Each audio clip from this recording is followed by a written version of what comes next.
আমাদের যারা নেতৃবৃন্দ ছিল সে নেতৃবৃন্দ তারা আপোষকামিতা করেছে, কিন্তু সর্বশেষ আমাদের ছাত্ররা রাজপথে নেমে আবু সাঈদ তার দুই হাতকে প্রসারিত করে শহীদ ওয়াসিম, শহীদ আলী রায়হান, শহীদ মুগ্ধ, শহীদ শান্তরা তাদের জীবনকে উৎসর্গ করে আজকে আমাদেরকে আজাদি এনে দিয়েছে।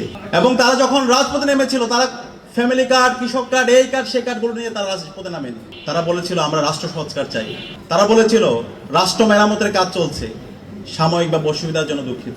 আজকে এই রাষ্ট্র মেরামতের জন্য, এই আমাদের রাষ্ট্রকে নতুনভাবে ঢেলে সাজানোর জন্য, ফেসিবাদী কাঠামোকে বিলুপ্ত করার জন্য যে জুলাই সনদ হয়েছে এবং জুলাই সনদে আপনারা ঐক্যমত হয়েছেন এবং আপনাদের প্রস্তাবের ভিত্তিতে গণভোট এবং গণভোট আগে হওয়ার জন্য আমরা প্রস্তাবনা দিয়েছিলাম, রাজনৈতিক দলগুলো প্রস্তাবনা দিয়েছিলেন, তখন আপনারা বলেছেন না একই দিনে হতে হবে এবং একই সময়ে একই নির্বাচন হলো, একই অধ্যাদেশে নির্বাচন হলো, জাতীয় নির্বাচন এবং গণভোট নির্বাচন।